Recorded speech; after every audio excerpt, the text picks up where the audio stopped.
Hai sahabat semua, kembali lagi di channel Dengerin Aja.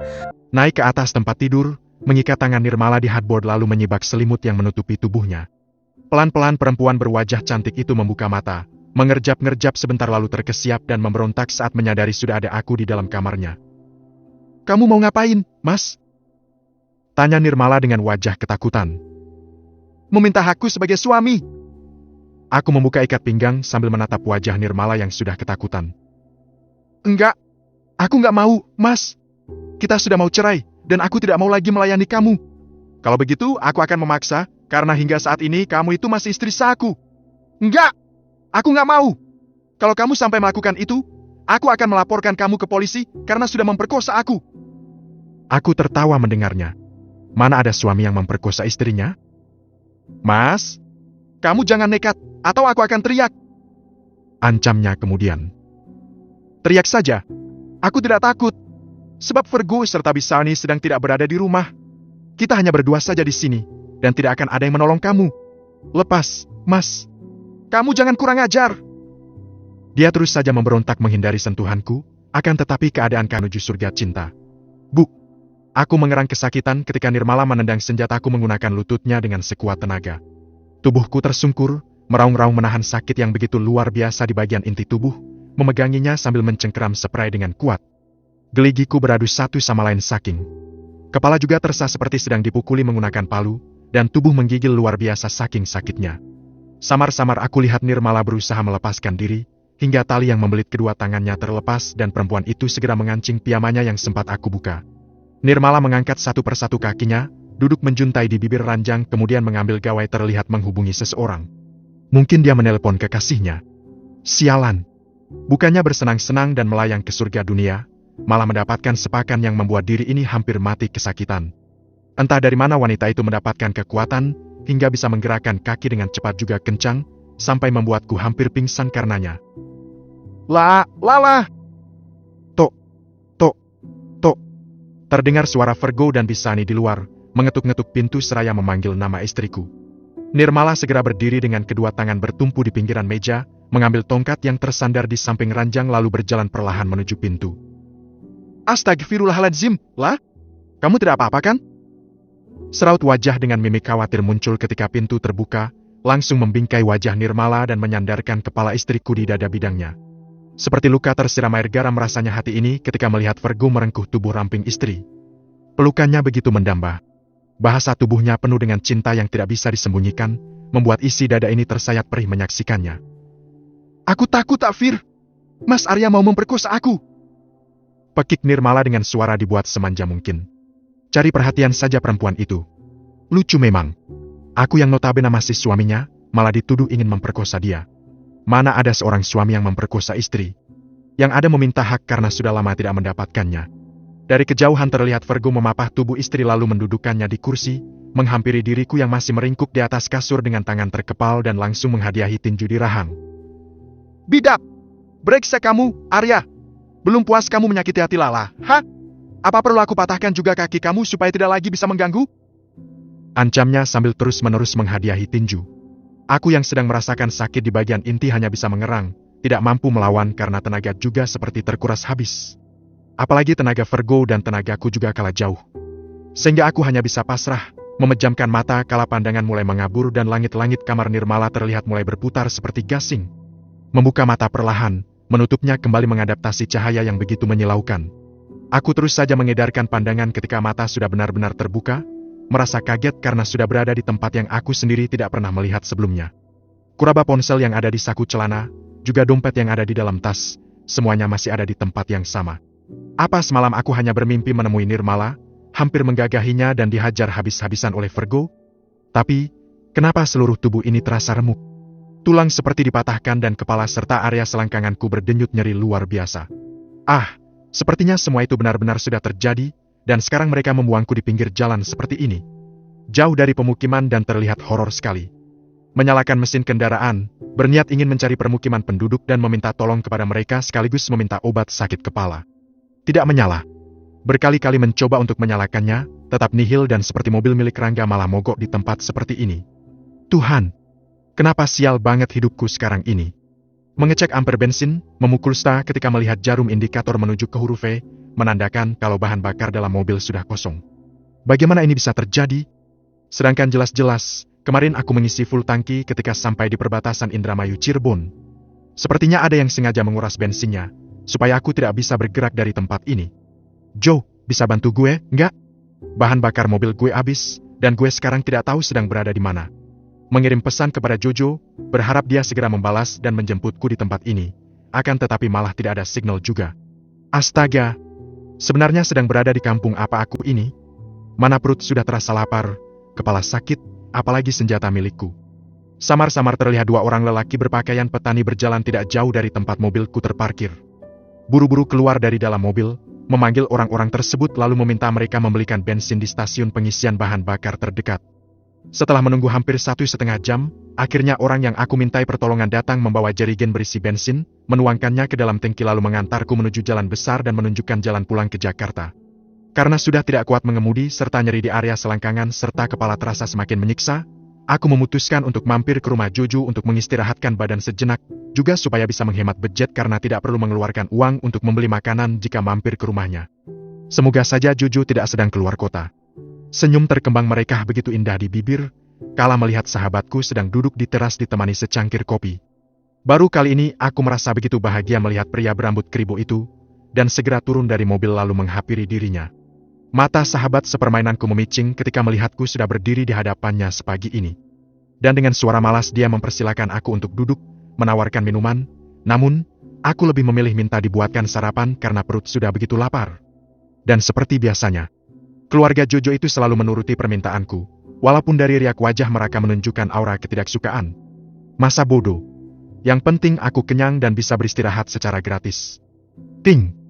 Sebuah pesan singkat masuk ke aplikasi berwarna hijau milikku, dan setelah kulihat ternyata dari Rangga.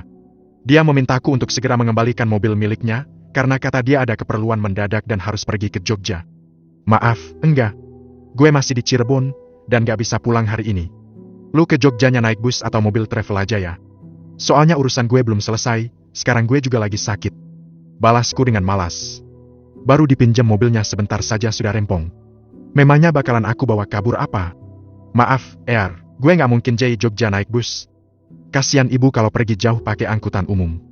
Pokoknya gue tunggu sampai malam ya, mumpun lagi long weekend. Gue mau ziarah ke makam almarhum bapak, sekaligus menjenguk bibik yang lagi sakit. Aku menengkus kesal karena dia terus saja mengirimkan pesan. Lu bisa rental mobil dulu, enggak? Uang lu kan banyak. Sedangkan kebutuhan lu hanya sedikit. Gue gak bisa pulang malam ini karena gue juga lagi sakit. Sand, Rangga. Itu mobil punya gue loh, Eyar. Masa orang pinjem malah yang punya mau make gak boleh? Kalau tahu begini akhirnya, kemarin gak gue kasih pinjam sekalian. Sombong sekali si Rangga. Baru punya mobil murah dan jelek saja sudah belagu. Berasa seperti orang paling kaya? Padahal dulu kendaraan roda 4 milikku lebih bagus darinya, dan aku tidak sombong. Menonaktifkan ponsel, lebih baik istirahat dulu menenangkan pikiran yang sudah begitu kacau. Aku tidak mau lagi diganggu oleh si Rangga, apalagi disuruh mengembalikan mobilnya saat ini juga. Tidak mau, karena aku masih butuh. Pukul 9 malam aku memutuskan untuk kembali pulang ke Jakarta, karena Jojo bilang dia hendak pergi keluar kota bersama keluarganya. Aku memaksa untuk tetap tinggal tapi, dia tidak memberikan izin dengan alasan tidak ada yang mengurus karena dia akan pergi selama 1 pekan. Jadi, mau tidak mau akhirnya aku putuskan untuk kembali saja. Rumah Rangga sudah terlihat sepi ketika aku sampai di halamannya. Mungkin dia sudah berangkat ke Yogyakarta. Semoga saja tidak kembali sekalian, supaya mobilnya bisa aku pinjam selamanya. Bosan naik angkutan umum terus. Mau beli kendaraan sendiri, uang gajiku hanya cukup untuk membayar hutang saja. Kembali menyalakan mesin mobil, menggerakkan kendaraan roda 4 milik rekan kerjaku membelah lengangnya jalanan ibu kota. Rumah dalam keadaan gelap ketika aku sampai dan sepertinya ibu sudah tidur karena jarum pendek jam sudah menunjuk ke angka 3 dini hari. Mobil kuparkirkan di garasi rumah yang sudah terlihat begitu merindukan penghuninya. Menaiki undakan teras, memutar anak kunci lalu membuka pintu dan mengayunkan kaki masuk ke dalam. Kuraba saklar, menyalakan lampu ruang tamu hingga terlihat terang benderang. Mata ini membola ketika melihat rumah terlihat begitu berantakan dan barang-barang elektronik milikku sudah tidak ada di tempatnya. Pun ketika ke ruangan tengah. Televisi 40 inci yang dibelikan oleh Nirmala sudah tidak ada. Sepertinya ada pencuri masuk dan menggasak seluruh harta bendaku. Ampun, Tuhan. Ampun. Aku hanya membuat satu kesalahan, tetapi dibalas dengan ribuan cobaan. Aku menyerah. Tolong berhenti menghujani berbagai cobaan, karena aku tidak sanggup menghadapinya. Part ke-21. Bu, Ibu! Tok, Tok, Tok. Berteriak memanggil nama Ibu seraya mengetuk pintu, akan tetapi perempuan itu tidak kunjung membukanya. Apa jangan-jangan? Ya Tuhan. Jangan bilang kalau pencuri yang masuk melukai dan mencelakai Ibu. Aku tidak rela jika itu semua sampai terjadi. Biarpun Ibu cerewet, tetapi aku sangat menyayanginya. Bu! Menggerak-gerakan handle pintu, berharap dia menjawab lalu membukakan pintu untukku. Hening. Tidak ada sahutan sama sekali dari dalam, membuat rasa khawatir kian menyelimuti hati. Buru-buru berlari ke pos Hansip, mencari Bang Sanip melaporkan apa yang terjadi di rumah. Percuma bayar keamanan, tetapi rumahku sampai disatroni maling seperti itu. Kerja lo apa saja, sih? Masa rumah saya sampai kemasukan maling? Sungutku kepada Hansip tidak profesional tersebut. Maling? Bang Sanip mengernyitkan dahi menatapku. Iya, rumah saya kemalingan. Semua barang-barang elektronik saya dicolong maling. Gak kemalingan, Mas. Tapi tadi siang ada 2 debt collector datang dan membawa barang-barang Mas Arya. Katanya Mbak Siska punya utang 25 juta dan belum dibayar. Jadi barang-barang yang ada di rumah disita sama mereka. Aku melungguh lemas mendengar keterangan dari Bang Sanip. Ada-ada saja. Nikah baru sebulan, semua harta benda habis dan hutang menumpuk di mana-mana. Tuhan, benarkah ini balasan dari semua yang kulakukan kepada Nirmala? Inikah karma pengkhianatan yang telah aku lakukan? Lala, jika memang Mas bersalah, tolong maafkan Mas dan kembalilah. Mas ingin menebus semua kesalahan yang sudah Mas lakukan dengan cara membahagiakan kamu. Oh, ya, Mas. Ternyata katanya Mbak Siska itu seorang WTS ya. Saya nggak nyangka loh, Mas Arya yang kelihatannya kalem demen main ke tempat begituan, sampai dapat istri dari situ. Baik-baik loh, Mas. Dulu, ada teman saya yang suka main ke tempat lokalisasi begitu. Lama-lama kena penyakit kencing nanah. Anunya busuk dan dipotong sampai tinggal bonggolnya saja. Cerorocos Bang Sanip membuatku bertambah takut. Udah lagi dapat masalah, ditakut-takuti pula. Gak usah ikut campur urusan orang lain. Ayo, ikut saya ke rumah. Soalnya ibu gak ada di rumah. Ibu kan memang pergi sama teman-temannya. Untuk apa dicariin? Ibu pergi? Iya. Katanya dia dapat arisan dan pengen jalan-jalan. Makanya dia langsung ngajak teman-temannya nginep di puncak. Memangnya Mas gak tahu? Aku menyentak napas kasar. Ibu, anaknya sedang terlilit banyak hutang dan punya banyak masalah. Bukannya bantu bayarin, malah punya uang buat jalan-jalan. Benar-benar tidak punya perasaan. Mau kemana, Mas? Tanya Bang Sanip ketika melihatku melenggang pergi meninggalkan pos. Aku terus saja berjalan tanpa menoleh, malas berbicara dengan dia lama-lama. Bikin tambah pening. Sesampainya di rumah, lekas merebahkan bobot di atas kasur, menatap langit-langit kamar membayangkan apa yang sudah aku lakukan kepada Nirmala. Menyesal. Itu yang aku rasakan saat ini. Sudah mengkhianati cintanya, menyakiti perasaan wanita itu, dan kemarin malah hampir memperkosa dia. Sepertinya akan lebih sulit lagi mendapatkan cinta perempuan itu, karena sudah banyak sekali kesalahan yang telah aku perbuat. Pasti sekarang Nirmala jadi hilang rasa sama aku. Assalamualaikum. Mengetuk pintu rumah Irni seraya mengucapkan salam, dan tidak lama kemudian seraut wajah cantik muncul dari balik pintu. Wajah Irni terlihat tidak suka, tetapi aku tetap menerobos masuk ke dalam rumah. Ngapain Mas Arya pagi-pagi seperti ini udah datang ke rumah? Cerocosnya tanpa menyuruhku duduk, apalagi menawari kopi. Dasar adik gak punya sopan santun. Dulu waktu aku masih hidup bersama Nirmala dan banyak uang dia begitu menghargai aku, teramat hormat, sekarang melihatku bertamu saja sudah bersungut-sungut seperti itu. Bikinin Mas teh hangat, Ir. Perintahku seraya menghempaskan bokong secara kasar di sofa ruang tamu. Mas ini, pagi-pagi malah udah datang bertamu. Nggak tahu apa aku sibuk kalau pagi. Boyo kalau mau main itu antara sore atau nggak usah main sekalian. Bikin repot saja. Sungutnya sambil berjalan ke dapur, terdengar menyalakan kompor dan beberapa menit kemudian kembali keluar membawa secangkir teh hangat. Mas itu kenapa sih? Sekarang hidupnya malah jadi belangsak begini. Lagian, udah hidup enak, kaya juga gara-gara Lala, tapi malah kebanyakan gaya.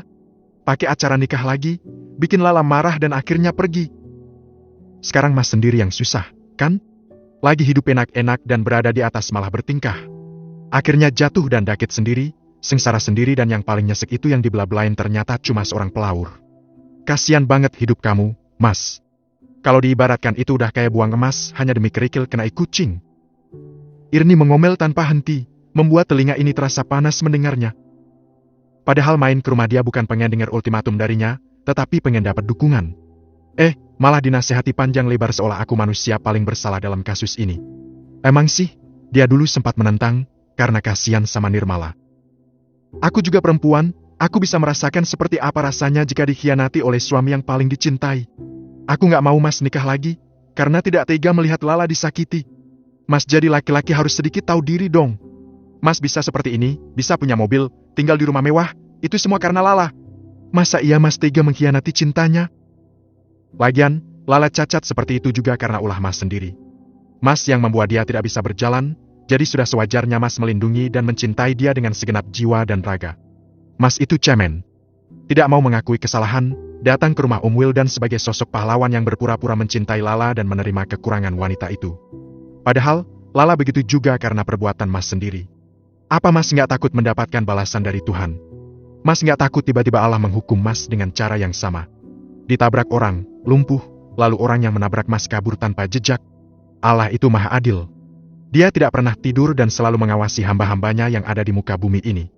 Mas pernah berbuat salah dan lari dari tanggung jawab, suatu saat Mas juga akan menuai apa yang sudah Mas tanam.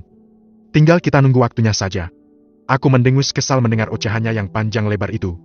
Bukannya mendukung kakaknya, dia malah memojokkanku, bahkan sampai menyumpahi seperti itu. Udah, Mas mau pulang. Mas lagi pengen nenangin hati kesini, malah dinasehati gak jelas begitu. Ujarku seraya mengangkat bokong dari kursi dan melenggang pergi. Hari Senin. Memarkirkan mobil di halaman kantor, Langga sudah berdiri dengan wajah sinis serta tangan melipat di depan dada. Sepertinya dia marah sekali kepadaku, mungkin karena aku terlalu lama meminjam mobilnya. Mana kunci mobil gue? Dia menadahkan tangan, memasang muka menjengkelkan juga jumawa. Ini, lu dipinjemin mobil aja udah kayak mau diambil. Kayak gak percaya banget sama teman sendiri. Padahal mobil lu juga gak bagus-bagus amat. Sungutku seraya melempar kunci mobil milik Rangga lalu melewatinya masuk tanpa berkata apa-apa lagi. Lu itu memang manusia tidak tahu terima kasih ya, Eyar, sama gak tahu diri pula. Udah minjem, yang punya mau make gak boleh, dipinta nyolot pula. Pas lu, punya istri kayak Siska. 11-12. Sama-sama gak ngotak dan sama-sama gak punya etika. Dia malah mengejar dan mengata-ngataiku. Aku menoleh dan menatap sinis wajah lawan bicaraku. Kesal rasanya disebut manusia tidak punya otak juga etika, padahal jabatanku di sini lebih tinggi dari dia. Ini, bon sewa mobil yang gue pakai ke Jogja kemarin. Karena mobil gue lu pakai, jadi lu yang bayar sewa mobil gue. Lagian gue ngerental mobil juga lu yang nyuruh, kan? Jadi lu yang harus bertanggung jawab.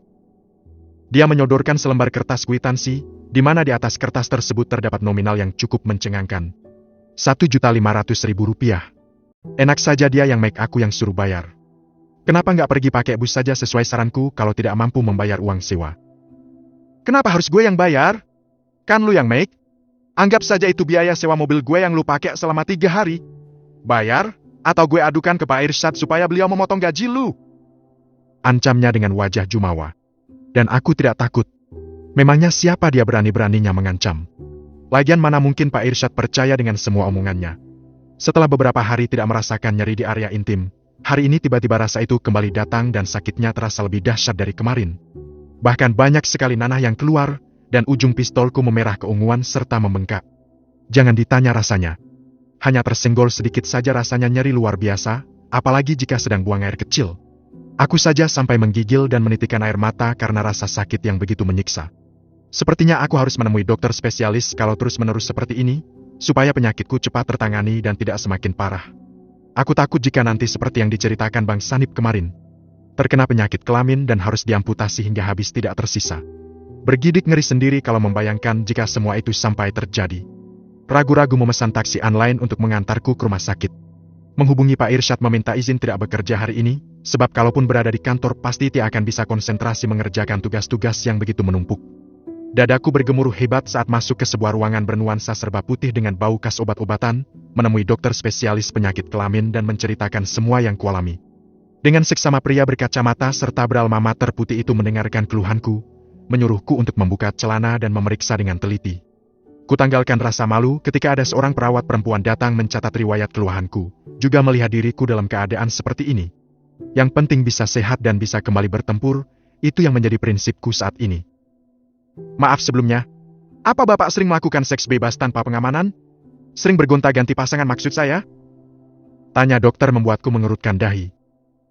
Saya tidak pernah melakukan hal seperti yang dokter tuduhkan. Saya hanya melakukannya dengan kedua istri saya, dan kalau sama istri yang tua selalu pakai pengaman. Terangku sedikit tidak terima. Begini loh, Pak. Dari ciri-ciri yang Bapak alami, sepertinya Bapak mengalami kencing nanah, atau biasa disebut dengan penyakit gonore kalau istilah kedokterannya. Penyakit gonore itu salah satu penyakit menular seksual yang disebabkan oleh infeksi bakteri Neisseria gonorrhoeae. Bakteri ini paling sering menular melalui hubungan intim, termasuk seks oral dan seks anal. Seseorang lebih mudah terkena gonore apabila sering bergonta-ganti pasangan atau bekerja sebagai pekerja seks komersial. Untuk lebih jelasnya, saya akan mengambil sampel cairan tubuh Bapak, terutama cairan PNS dan dubur. Cairan ini akan dibawa ke laboratorium untuk diperiksa. Apa Bapak menyetujuinya?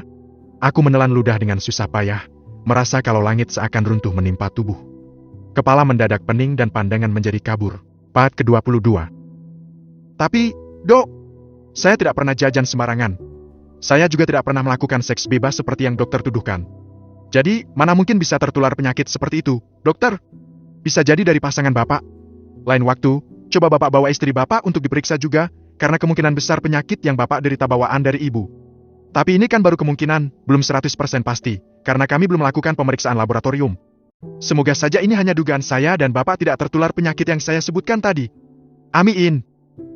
Perawat akhirnya mengajakku ke sebuah ruangan khusus untuk mengambil sampel cairan yang disebutkan, lalu dibawa ke laboratorium dan diperiksa lebih lanjut. Suster memberitahukan kalau hasil laboratorium akan keluar minimal sehari sampai seminggu setelah pengambil sampel, dan selama itu pula aku harus menunggu dengan penuh debar serta ketakutan. Tuhan, jangan biarkan hambamu ini mengidap penyakit aneh seperti itu. Bagaimana nasib hambamu jika sampai terjadi? Bisa dikucilkan oleh keluarga, apalagi jika sampai teman-teman kantor tahu. Berjalan gontai menyusuri koridor rumah sakit, sesekali mengusap wajah kasar dan menjambaki rambut sendiri. Sakit di area bawah perut membuat diri ini harus ekstra pelan-pelan melangkah. Terlebih lagi tenggorokan juga ikut perih seperti sedang mengidap penyakit radang parah. Merogoh saku tas dalam-dalam, mengambil ponsel lalu memesan taksi online untuk mengantarku pulang ke rumah. Ibu sedang duduk di teras bersama dua orang temannya ketika aku sampai, dan dahi perempuan berumur lebih dari setengah abad tersebut berkerut-kerut sambil menatapku dengan mimik aneh. Kamu kenapa, Eyar? Tanya ibu tanpa beranjak sedikit pun dari kursi, padahal melihat anaknya berjalan lunglai juga terhuyung. Sakit. Menjawab singkat, sedang malas berbicara dengan siapapun karena seluruh tubuh terasa lemas seperti tidak memiliki tenaga sama sekali. Buru-buru masuk ke dalam kamar, menelan 1 butir antibiotik serta 2 butir obat lainnya lalu segera merebahkan bobot di atas tempat tidur. Baru saja hendak memejamkan mata, bayangan senyum Nirmala tiba-tiba berkelebat dalam angan, menghadirkan kerinduan yang menelusup ke dasar hati paling dalam. Apakah ternyata selama ini diam-diam aku mencintai dia? Namun perasaan itu tertutup rapat oleh rasa egois serta gengsi yang meraja. Dan sekarang, aku begitu mendamba, merasakan rindu menusuk kalbu, mematikan saraf otakku. Aku tidak bisa berpikir apa-apa lagi jika sudah memikirkan Nirmala. Walaupun tahu, saat ini sudah ada Virgo yang akan menggantikan posisiku. Tanpa diperintah, 2 bulir air bening mengalir begitu saja membanjiri pipi. Teringat saat baru pertama hidup bersama Nirmala. Aku tahu sebenarnya dia juga menolak menikah denganku, karena dia masih mencintai tunangannya yang pergi meninggalkan dia setelah tahu ia tidak lagi bisa berjalan. Setiap hari aku lihat Nirmala menangis merindukan mantan tunangannya, hingga akhirnya perlahan dia bisa menerima diriku karena akulah satu-satunya orang yang mau menerima dia apa adanya. Nirmala seorang perempuan baik serta terhormat. Biarpun dia terlahir dari keluarga kaya raya, tapi dia tidak seperti teman-temannya yang terlibat dalam pergaulan bebas, karena terbukti saat pertama kami melakukannya, aku adalah pria pertama yang menyentuh dia.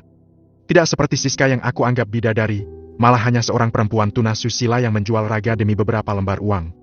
Gayanya juga selangit. Maunya terlihat seperti orang kaya. Padahal harga diri saja dia tidak punya. Ponsel yang tergeletak di atas kasur terdengar kembali berdering. Ada panggilan masuk dari nomor tidak dikenal, dan aku memilih mengabaikannya karena sedang malas berbicara dengan siapapun. Apalagi, nomor yang menghubungiku itu sepertinya nomor kantor. Pasti dari debt collector yang ingin menagih, atau dari rentenir tempatku meminjam uang.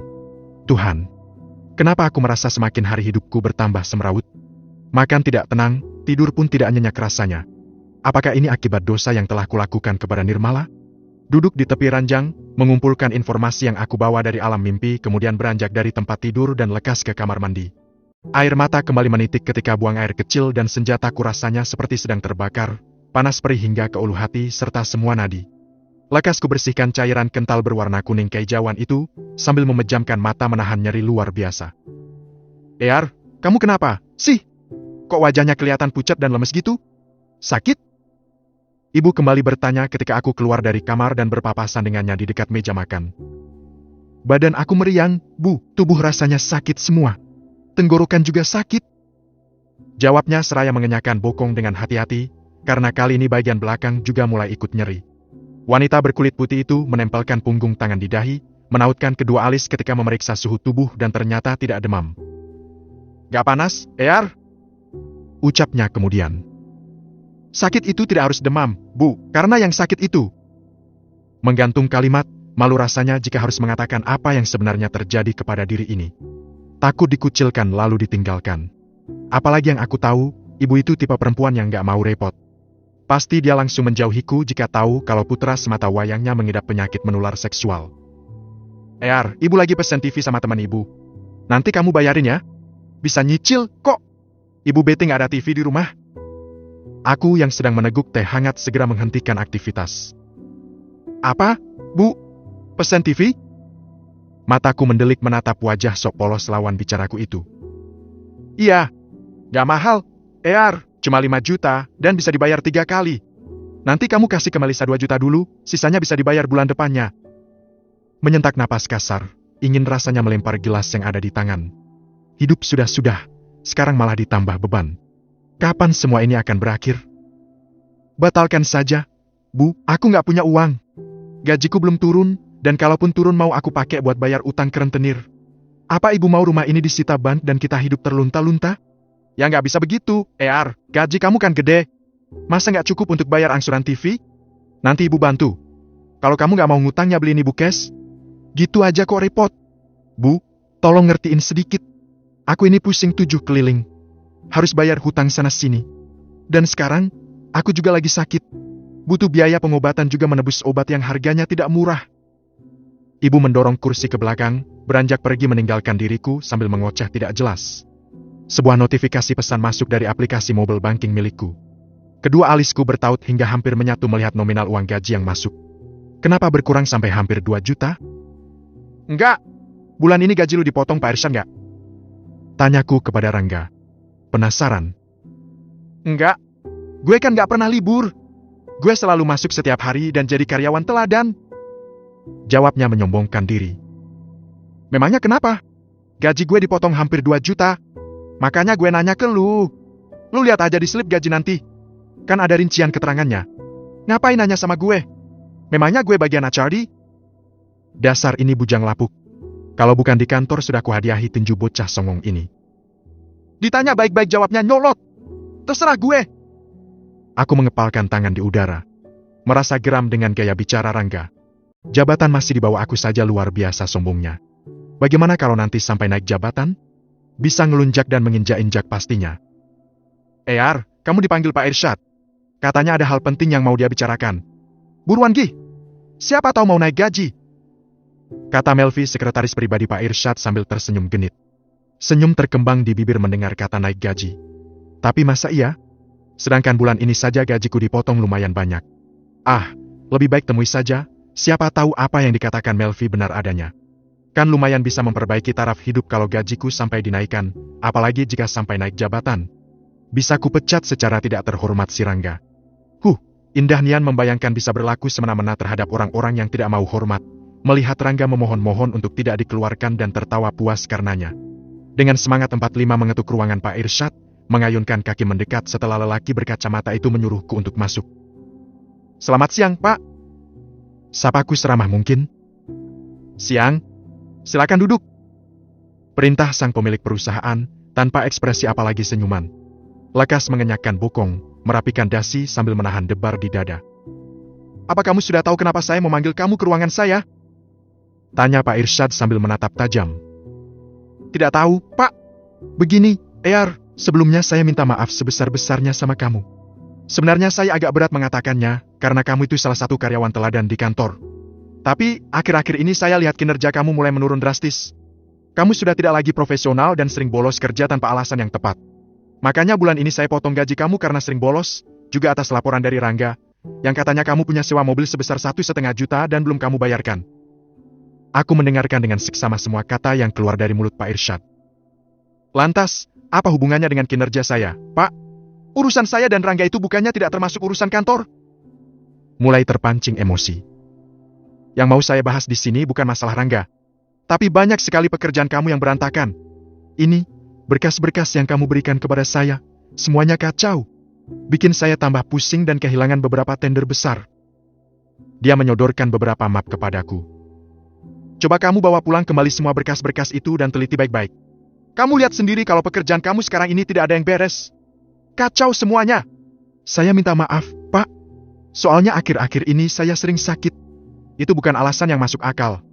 Lebih baik, mulai besok kamu tidak usah lagi bekerja di sini, Arya. Kamu saya keluarkan. Dan soal pesangon, saya akan memberikannya sesuai dengan perjanjian yang sudah kita sepakati di awal. Sekarang kamu boleh istirahat di rumah. Nanti uang pesangonnya biar saya transfer. Aku terkesiap dengan kelopak membola sempurna, tidak percaya kalau ternyata Pak Irsyad malah memecatku tidak terhormat seperti itu. Part ke-23. Tapi, Pak, masa hanya gara-gara masalah seperti ini saya harus dipecat? Rasanya nggak adil banget deh. Saya sudah berusaha bekerja dengan baik, ikut memajukan perusahaan Bapak, tapi hanya karena masalah setelah Bapak memecat saya? Protesku tidak terima. Keputusan saya sudah final, Arya. Soalnya semakin kesini pekerjaan kamu juga nggak ada yang beres. Semuanya kacau berantakan. Kalau kamu masih mau bekerja di perusahaan ini, saya bisa pindahkan kamu di bagian cleaning service. Apa kamu bersedia? Mata bulat dengan iris pekat itu terus saja memindai dengan tajam serta mencemooh. Enak saja mau memindahkan aku di bagian bersih-bersih. Itu mah, sama saja mempermainkan aku di depan teman-teman sejawat. Apalagi jika nanti Nirmala tiba-tiba datang dan melihatku berprofesi sebagai office boy. Pasti dia akan menertawakan diriku juga mengejek, karena setelah berpisah dengannya hidupku malah hancur berantakan seperti ini. Aku tidak mau. Maaf, Pak. Kalau di bagian cleaning service saya tidak mau. Malu sama ijazah dan mantan bawahan. Lagian Bapak ini kenapa kejam sekali sih? Apa karena saya ini suaminya Lala jadi Bapak bertindak semena-mena terhadap saya? Saya tidak pernah mencampur adukan antara urusan pribadi dengan urusan pekerjaan. Ini murni keputusan saya karena kerja kamu sudah tidak bagus. Bapak bisa kasih surat peringatan, supaya saya memperbaiki diri juga kualitas kerja. Jangan main pecat seperti ini. Saya sudah 3 kali memberikan surat peringatan, tetapi tidak pernah kamu respon sama sekali, Arya. Dahiku berkerut-kerut menatap wajah dengan kacamata tebal bertengger itu dengan mimik bingung. Kapan dia memberikan surat peringatan? Padahal sekalipun tidak pernah menerima surat tersebut dari Pak Irsyad, maupun dari Melvi. Apa jangan-jangan? Amplop yang tergeletak di atas meja beberapa hari yang lalu, juga email yang masuk dari perusahaan yang aku terima. Akan tetapi karena aku pikir semua pekerjaan aku itu bagus, jadi tidak mungkin mendapatkan surat peringatan. Tuhan, bagaimana ini? Mana hutangku masih menumpuk di mana-mana. Bisa disita rumah satu-satunya yang aku punya. Ya sudah, silakan keluar dari ruangan saya karena saya masih banyak sekali pekerjaan. Saya mau ada meeting sama klien juga. Terima kasih sudah pernah menjadi bagian dari perusahaan yang saya kelola. Semoga semua yang terjadi hari ini bisa jadi pembelajaran buat kamu ke depannya dan kamu bisa mendapatkan pekerjaan yang lebih baik lagi. Pak Irsyad menyodorkan tangannya. Akan tetapi aku tidak membalas jabatan tangan tersebut. Rasanya malas sekali jika harus kembali bersentuhan dengan laki-laki tidak berperasaan tersebut. Sudah merebut Nirmala, sekarang memecatku pula. Tapi aku merasa kasihan juga terhadapnya, karena Nirmala lebih memilih Virgo daripada dia. Pak Irsyad kembali menarik tangannya dan mengepal, disertai sebuah lengkungan tergambar di bibir, seolah sedang mengejek diriku yang tengah terpuruk jatuh. Semoga saja setelah ini perusahaan Pak Irsyad bangkrut, supaya bukan hanya aku yang kehilangan pekerjaan, tetapi semua orang yang ada di sini juga. Senang satu senang semua, kalau susah satu ya berarti harus susah semuanya. Mendorong kursi ke belakang, aku segera beranjak pergi dari ruangan mantan bos dan lekas membereskan barang-barangku yang ada di meja kerja. Rangga menatap aku dengan mimik bingung ketika melihat diri ini berkemas, pura-pura tidak tahu kalau aku sudah tidak lagi bekerja di kantor ini. Lu mau kemana, Eyar? Kok beres-beres? Tanya Rangga sok polos. Gak usah munafik deh, lu. Pasti lu kan, yang sengaja membujuk si Irsyad untuk pecat gue. Ngaku lu. Sungutku kesal. Merasa dendam kepada teman sejawat yang sudah aku anggap sebagai saudara itu. Lu dipecat? Serius? Gak usah pura-pura syok. Segera meninggalkan ruang kerja, memesan taksi online untuk mengantarku ke rumah. Lo, Eyar, kok jam segini kamu udah pulang? Tumben? Tanya ibu ketika aku baru saja sampai. Aku dipecat. Sekarang aku nganggur. Ketusku seraya melenggang masuk, meninggalkan ibu yang masih berdiri mematung di teras. Kuletakkan barang-barang milikku di atas meja, merebahkan bobot sambil memijat pelipis yang terasa sakit luar biasa. Kenapa nasib buruk selalu saja menimpa hidup? Padahal, dulu hidupku sangat tenang, damai, sejahtera dan tidak pernah kekurangan sama sekali. Tetapi semenjak menikah dengan Siska dan mengkhianati Nirmala, serentetan cobaan datang tanpa jeda, menghancurkan hidup hingga berantakan. Mengusap wajah kasar, duduk di bibir ranjang lalu mengambil ponsel mencoba menghubungi Nirmala. Mungkin jika meminta maaf dengan setulus hati, cobaan yang menimpa akan berhenti. Tersambung, tetapi tidak dijawab. "La, Mas mau ketemu sama kamu, bisa nggak? Mas mau minta maaf atas semua yang sudah Mas lakukan. Mas menyesal karena sudah melukai hati kamu, membuat kamu menangis juga mengkhianati pernikahan kita. Mas pengen menyelesaikan masalah kita berdua. La, apa kamu bisa temui Mas di cafe Mawar besok? Mas tunggu di sana ya. Mas harap kamu datang." Mengirimkan pesan melalui WhatsApp, akan tetapi seperti nomorku telah diblokir oleh Nirmala. Dan mungkin bukan hanya nomor ponsel saja yang dia blokir, akan tetapi namaku juga di hatinya. Akhirnya aku putuskan untuk mengirim pesan melalui short message service, karena pasti Nirmala akan membacanya. Semoga saja wanita itu mau menemuiku supaya bisa mengklasifikasi masalah juga meminta maaf secara lisan, agar hidupku tidak terus-menerus dilanda kesialan. Sesuai janji, selepas asyar aku segera berganti pakaian dengan yang lebih rapi. Tidak sabar rasanya ingin bertemu dengan Nirmala, menatap wajah cantiknya yang diam-diam sudah mencuri hatiku dan sekarang bisa kurasakan kalau cintaku mulai bersemai dalam sanubari. Namun sayang, rasa itu datang di saat yang tidak tepat juga sudah terlambat. Sebab rasa itu tidak mungkin akan terbalas, karena telah berakhir kisah cinta kami berdua. Ting! Sebuah notifikasi pesan masuk dari aplikasi mobile banking. Aku menghela napas ketika melihat nominal angka yang masuk ke dalam rekening, dan mulai hari ini aku sudah benar-benar dipecat dari perusahaan Pak Irsyad. Sedih rasanya hati menerima semua takdir buruk ini. Walaupun nominalnya cukup besar, tetapi tetap saja karena uang itu hanya aku dapat sekali. Sepertinya harus kugunakan uang tersebut untuk modal usaha, sebelum aku benar-benar terpuruk dan tidak bisa membiayai hidup. Ojek daring yang kupesan berhenti tepat di depan kafe tempatku janjian ingin bertemu dengan Nirmala. Sambil menunggu perempuan itu datang, aku memesan segelas jus mangga untuk menghilangkan dahaga, juga supaya tidak terkesan numpang ngadam doang di tempat ini. Tapi, hingga hampir 2 jam aku menunggu, tidak ada tanda-tanda Nirmala akan datang. Bahkan pesanku pun tidak dia balas. Kembali mengambil ponsel, menekan 11 digit angka menghubungi istri yang mulai kucintai. Dan seperti biasanya, tersambung, namun, tidak ada jawaban dari perempuan itu. Segitu bencinyakah dia kepadaku, sampai-sampai hanya menjawab telepon dariku saja enggan dia lakukan. Ya Tuhan, sesak rasanya dada ini mengingat semua yang telah terjadi. Beranjak dari kursi, aku melangkah lebar-lebar meninggalkan kafe tersebut karena semuanya terasa sia-sia. Waktuku terbuang percuma hanya untuk menunggu orang yang sudah tidak mau lagi bersua denganku. Sudahlah. Sepertinya mengikhlaskan adalah jalan yang terbaik, meskipun rasanya teramat sakit. Tapi, akankah aku sanggup menjalani hari-hari dengan perasaan rindu yang terus saja membelenggu? Begitu mendamba cinta dari Nirmala, berharap ada keajaiban dari Tuhan, dan cinta kami kembali dipersatukan oleh takdir. Bruk! Saking seriusnya berjalan, tanpa sengaja aku menabrak seorang perempuan berhijab panjang menjuntai. Wanita cantik dengan bibir tipis itu meringis kesakitan, berusaha berdiri sendiri walaupun aku mengulurkan tangan. "Kamu adiknya Rangga kan?" Sapaku ramah, sambil menatap lamat-lamat wajah ayunya. "Iya, Mas. Saya Rani, adiknya Bang Rangga. Mas teman kerjanya Abang kan?" Dia balik bertanya. Aku hanya menjawab dengan anggukan kepala sambil melengkungkan bibir, memberikan senyuman termanis yang aku punya. "Rani ngapain berada di tempat seperti ini sendirian?" Tanyaku lagi. "Habis ketemuan sama teman kuliah, Mas. Tapi ini sudah mau pulang kok. Soalnya sudah maghrib. Takut dimarahi sama Abang.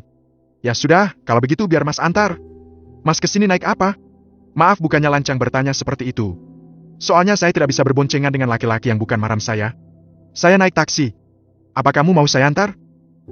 Belum sempat menjawab pertanyaan dariku, ponsel milik Rani terdengar berbunyi nyaring. Sepertinya ada panggilan masuk dari Rangga, karena ekspresi wajah perempuan berkerudung taske itu tiba-tiba berubah setelah berbicara dengan orang yang menghubunginya itu. "Maaf, Mas. Saya permisi dulu. Assalamualaikum. Biar saya antar." "Wan? Tidak usah. Terima kasih. Saya bisa pulang sendiri naik taksi online." Gadis bermata sayu itu terlihat sibuk mengutak-atik gawai miliknya, dan tidak lama setelahnya sebuah mobil menepi tepat di depan Rani, menyapa dengan ramah dan mempersilakan perempuan tersebut untuk masuk. Aku pun memutuskan untuk pulang ke rumah. Memilih tidur supaya bisa melupakan segala masalah yang ada. Semoga saja semua yang terjadi hanya mimpi, dan ketika membuka mata semuanya dalam keadaan baik-baik saja. Suara alarm pagi terdengar menjerit-jerit memecah keheningan. Entah mengapa malam cepat sekali berlalu, dan hari kembali berganti pagi. Padahal rasanya baru beberapa menit yang lalu aku memejamkan mata, tetapi harus kembali membukanya karena cahaya mentari juga sudah masuk melalui celah-celah tirai yang sedikit terbuka. Dengan malas menyibak selimut yang menutupi tubuh, mematikan air conditioner kemudian segera mengayunkan kaki menuju kamar mandi. Kubuka pakaian perlahan-lahan serta hati-hati, dan senyum terkembang lebar di bibir ketika sudah tidak lagi merasakan nyeri, bahkan cairan berbau tidak sedap sudah tidak lagi keluar dari senjataku. Mungkin kemarin hanya infeksi saja dan dokter membesar-besarkan masalah ini supaya mendapatkan banyak uang dari hasil pembayaran serangkaian pemeriksaan. Rasanya lega sekali karena penyakit yang aku takutkan ternyata sudah tidak ada lagi. Mengguyur tubuh menggunakan air hangat, menyabuni seluruh tubuh tanpa terlewatkan seinci pun kemudian kembali membilasnya. Aku terkesiap juga syok luar biasa ketika keluar dari dalam kamar mandi, dan melihat ada seorang perempuan sedang duduk di bibir ranjang, dengan wajah begitu menyeramkan serta part ke-24. "Kakakmu siapa?" Tanyaku sambil beringsut mundur, karena perempuan itu terus saja memindai wajahku. "Aku Siska, Mas. Istri kamu." Jawabnya sambil berjalan mendekat.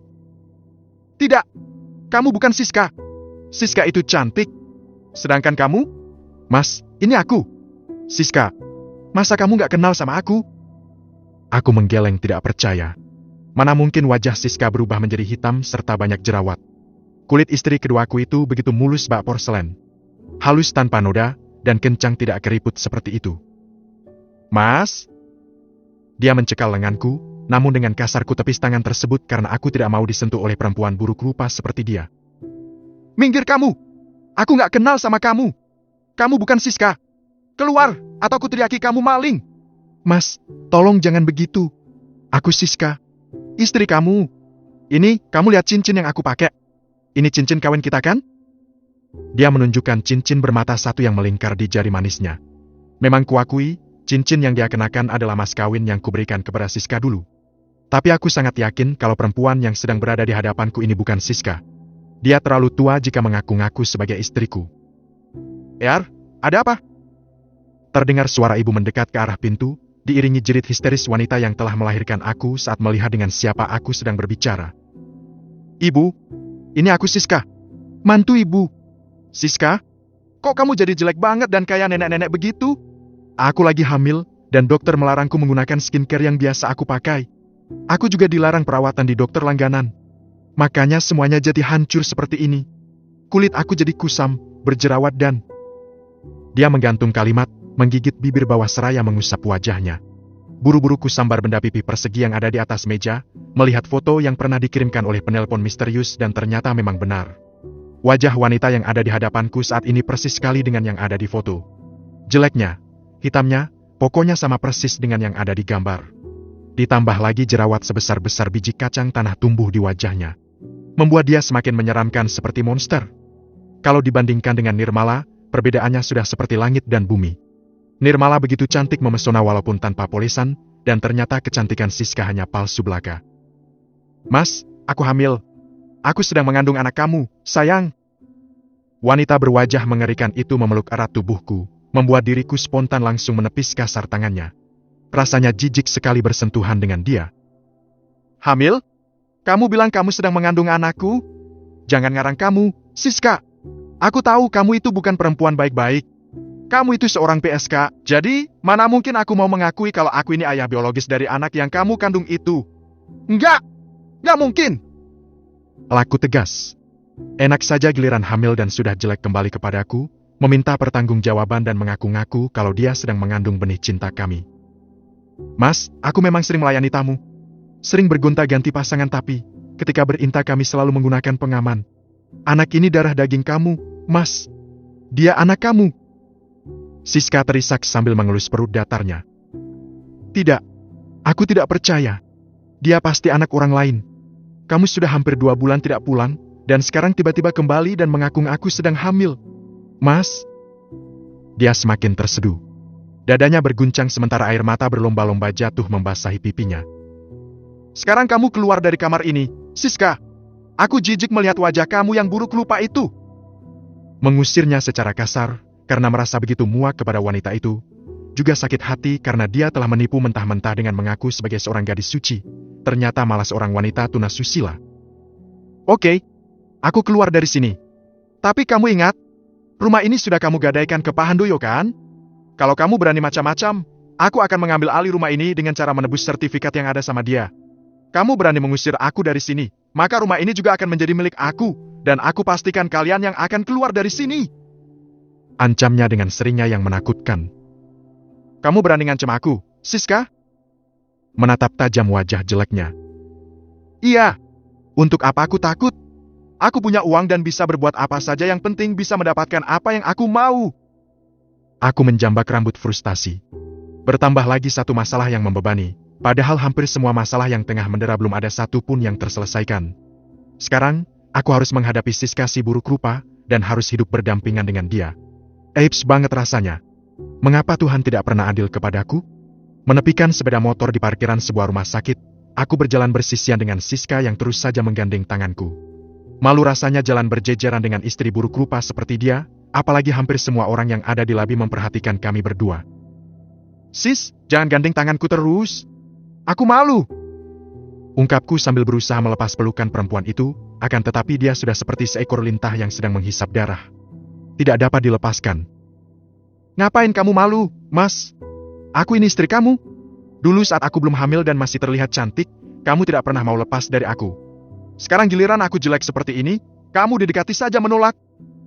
Dia malah menjawab dengan nada suara yang sengaja dibuat meninggi, seolah ingin mempermalukan aku di depan orang banyak. Aku mendengus kesal ketika orang-orang yang ada di ruang tunggu menatap aku dengan pindaian tidak suka, sementara Siska tersenyum penuh kemenangan karena telah berhasil membuatku malu di depan umum. Awas saja nanti kamu, Siska. Jangan harap kamu akan merasa bahagia hidup sama aku, karena aku akan membuat kamu terus-menerus merasakan penderitaan, persis seperti yang aku rasakan saat ini. Aku hancur juga gara-gara kehadiran kamu di kehidupanku. Mas, beliin minum, dong. Aku haus. Yang dingin ya? Perintahnya dengan suara dibuat-buat manja. Aku mengepalkan tangan di samping tubuh, geram luar biasa kepada perempuan berwajah monster itu. Aku haus, Mas. Masa minta dibelikan air minum saja kamu gak mau? Ini, uangnya kalau kamu memang tidak punya. Kamu masih beruntung loh, punya istri baik dan banyak uang seperti aku. Masih bisa makan enak walaupun tidak bekerja. Mataku membeliak mendengar ucapan Siska yang begitu merendahkan. Benar-benar perempuan yang satu ini. Baru bisa membelikan sekilo daging dan sekarung beras saja sudah sombong luar biasa. Bagaimana kalau dia membuatkan rumah seperti Nirmala dan mencukupi semua kebutuhanku? Bisa diinjak-injak kepalaku olehnya. Menyentak napas kasar. Aku melenggang keluar mencari pedagang asongan, karena kantin rumah sakit berada di belakang. Malas jika harus berjalan terlalu jauh hanya demi membeli sebotol air mineral saja. Berjalan cepat menuruni undakan, langkah ini berderap kaku ketika melihat mobil yang dulu biasa aku gunakan berhenti persis di depan pintu masuk rumah sakit. Tidak lama kemudian seraut wajah cantik muncul dengan satu tongkat menopang tubuhnya. Dan dia tersenyum manis kepada pria yang membantunya turun, membuat hati ini terbakar cemburu melihat keromantisan yang mereka berdua tunjukkan. Kutelisik tampilan si perempuan dari ujung kaki hingga ujung kepala. Dia hanya mengenakan gaun berwarna krim cerah dipadu sepatu balerina berwarna senada, dengan rambut dikuncir kuda dan wajah polos tanpa makeup tapi terlihat begitu cantik memesona. Kulitnya semakin glowing dan putih. Sedangkan kakinya sudah mulai bisa berjalan tanpa bantuan kursi roda. Lala! Spontan mulut ini menyebutkan namanya, menatap dengan takjub wajahnya yang semakin terlihat sempurna. Wanita berambut panjang kecoklatan itu menoleh. Lengkungan di bibirnya perlahan memudar ketika melihat ada aku sedang berdiri tidak jauh darinya. Kamu apa kabar? Tanyaku tanpa melepas pandangan dari wajah Nirmala. Diam, itu respon perempuan yang masih berstatus istriku itu. Dia lalu menoleh ke arah Vergu, memberi isyarat kepada lelaki yang sedang berdiri di sebelahnya untuk pergi. Kemudian mereka berdua kembali mengayunkan kaki masuk ke dalam rumah sakit sambil bercanda mesra. Dahiku berkerut-kerut ketika melihat mereka masuk ke dalam poli kesehatan ibu dan anak, dan bahkan mereka tidak perlu mendaftar seperti aku dan Siska. Apa diam-diam Nirmala juga sedang mengandung? Tapi, kalaupun iya, dia tidak mungkin sedang hamil benih cintaku. Sebab selama ini aku selalu menggunakan pengaman ketika kami melakukan penyatuan. Beli minum aja lama banget, Mas. Memang belinya di mana sih? Protes Siska saat aku kembali masuk dan menghampirinya. Aku yang tengah terbakar api cemburu hanya dia membisu, menghempaskan bokong secara kasar di kursi ruang tunggu tanpa menjawab pertanyaan dari istri buruk rupaku. Mudah-mudahan Nirmala tidak melihat aku sedang bersama Siska, karena itu akan teramat sangat membuatku malu. Lagian, mengapa semuanya jadi terbalik seperti ini? Dulu Siska begitu cantik luar biasa, sekarang berubah menjadi buruk rupa. Sedangkan Nirmala yang dulu terlihat biasa-biasa saja, kini memancarkan aura kecantikan alami yang membuat siapa saja terpana jika melihat dirinya. Setelah melakukan serangkaian pemeriksaan, dokter menyuruh Siska berbaring di atas berangkar lalu memeriksa kandungannya. Kata dokter janin kami, sepertinya bukan anak aku dan Siska. Mungkin bayi itu hasil cetak berjamaah antara aku dan para pelanggannya di tempat lokalisasi.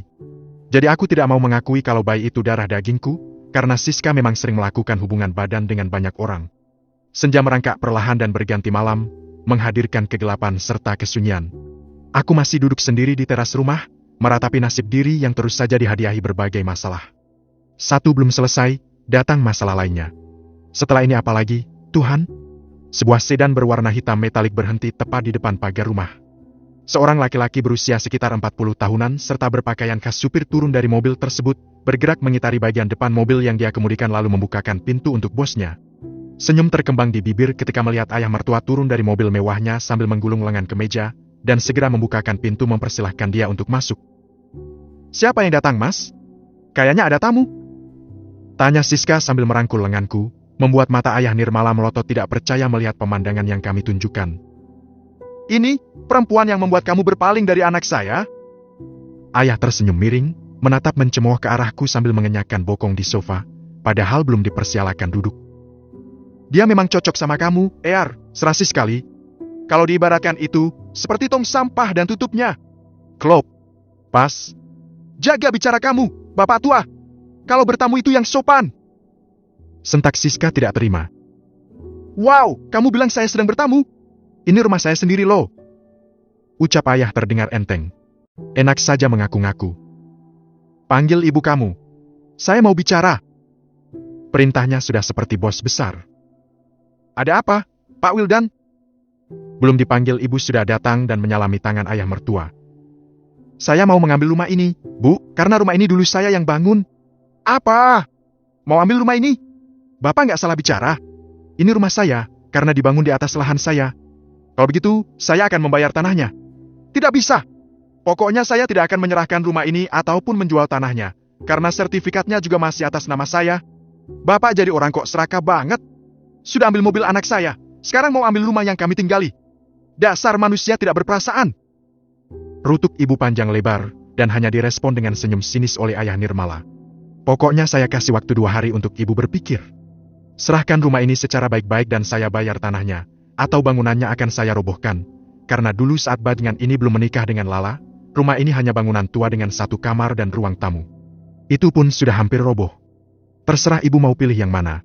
Roboh, atau saya bayar tanahnya." Ayah Wildan kemudian beranjak dari sofa, mengayunkan kaki keluar dari rumah tanpa permisi.